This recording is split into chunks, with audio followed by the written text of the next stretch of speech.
بسم اللہ الرحمن الرحیم اللہم صلی علی محمد و آلہ و اطرتہ بعدد کل معلوم لک۔ سامعین و ناظرین، حجاج کرام اور معتمرین جب اللہ کے گھر کا طواف کرتے ہیں تو اکثر اوقات یہ بات خواتین کے اندر گردش کرتی ہے۔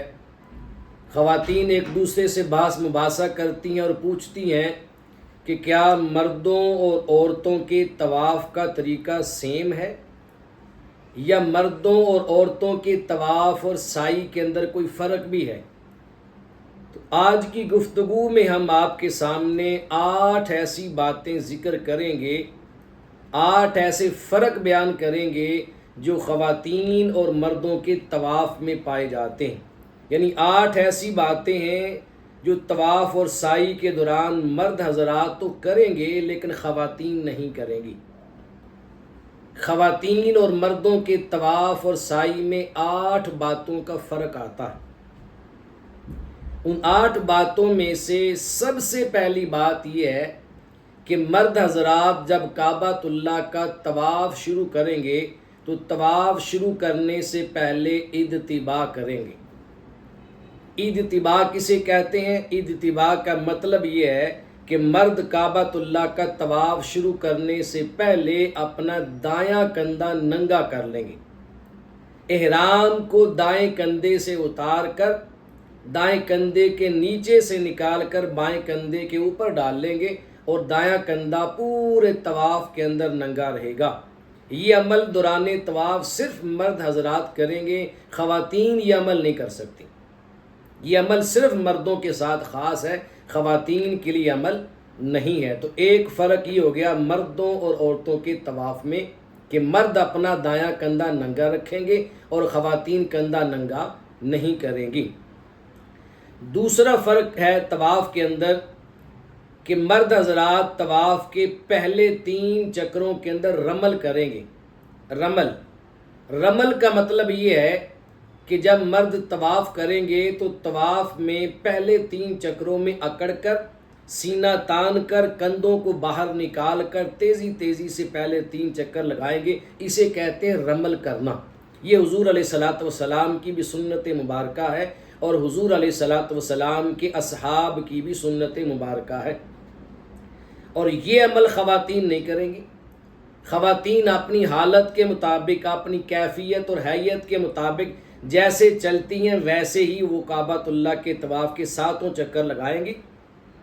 مرد حضرات پہلے 3 چکروں میں رمل کریں گے، اکڑ کر چلیں گے، اور باقی 4 چکروں میں اپنی نارمل چال چلیں گے۔ یہ دوسرا فرق ہو گیا مردوں کے اور عورتوں کے طواف میں۔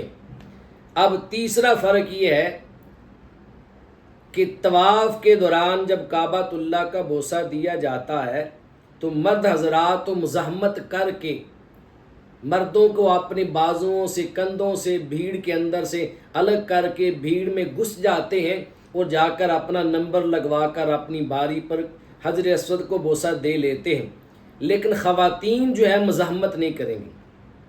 اگر رش زیادہ ہو، بھیڑ زیادہ ہو، مزاحمت کرنی پڑے تو خواتین کا مزاحمت کرنے سے بہتر ہے کہ وہ الگ تھلگ رہیں اور کعبۃ اللہ کا استلام کر لیں، دور سے کہیں بسم اللہ اللہ اکبر، کعبۃ اللہ کا فقط استلام کر لیں اور مزاحمت نہ کریں، بھیڑ کے اندر گھسیں نہ، دکن پیل نہ کریں، اس سے بچیں۔ مرد حضرات مزاحمت کر کے بھی آگے جا سکتے ہیں لیکن خواتین یہ عمل نہیں کریں گی۔ یہ تیسرا فرق ہو گیا۔ چوتھا فرق یہ ہے کہ حجر اسود سے پیچھے والا جو کونا ہے اسے رکن یمانی کہا جاتا ہے۔ رکن یمانی پر بھی ایک پتھر ہے، وہاں بھی طواف کرنے والے احباب جو ہیں بوسہ دیتے ہیں، چھونے کی کوشش کرتے ہیں۔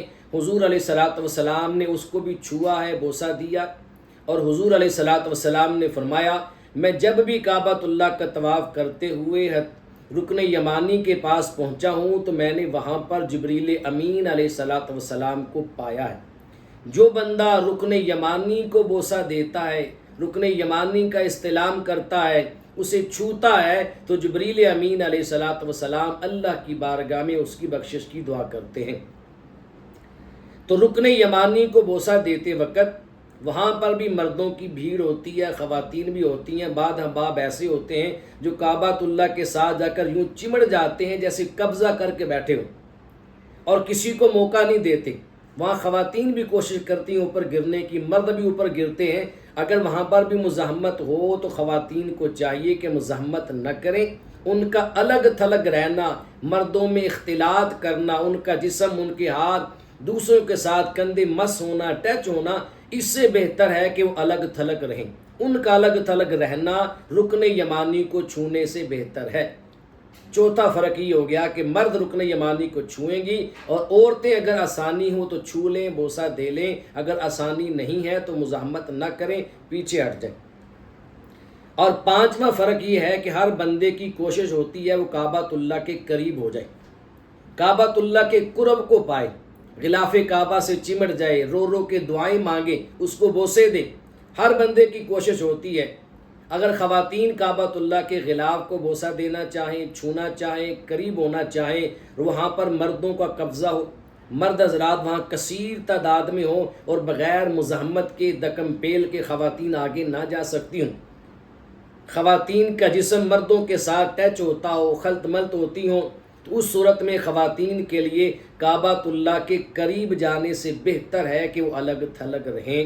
مرد حضرات کعبۃ اللہ کے قریب جائیں، بوسہ دیں، اس کے ساتھ چمٹ جائیں، دعائیں کریں۔ خواتین انتظار کریں جب جگہ بنے تو تب جائیں، اس صورت میں نہ جائیں۔ ایک فرق جو ہے مردوں اور عورتوں کے طواف میں یہ ہو گئی 5 چیزیں۔ اب چھٹی چیز ہے کہ جب زمزم پینا ہے، وہاں جگہ جگہ زمزم ملتا ہے پینے کے لیے، کولروں میں پانی رکھا ہے۔ پہلے دور میں کولروں میں نہیں ہوتا تھا، زمزم کے کنویں پہ جانا پڑتا تھا، وہاں سے نکالنا پڑتا تھا، تو لوگ کنویں کے اندر جھانک کر دیکھتے تھے۔ اس وقت کے بارے میں کہا گیا ہے کہ مرد حضرات اندر جھانک کر دیکھ سکتے ہیں پانی میں، لیکن خواتین اندر جھانک کر نہ دیکھیں۔ یہ مرد و خواتین کے اندر فرق ہے۔ پانی پینے کے لیے خواتین کولر سے پانی بھرتی ہیں، وہاں رش ہوتا ہے، مرد زیادہ ہوتے ہیں، تو خواتین الگ کھڑی ہو جائیں، مردوں کے اندر اختلاط نہ کریں۔ یہ 7 چیزیں ہو گئی ہیں۔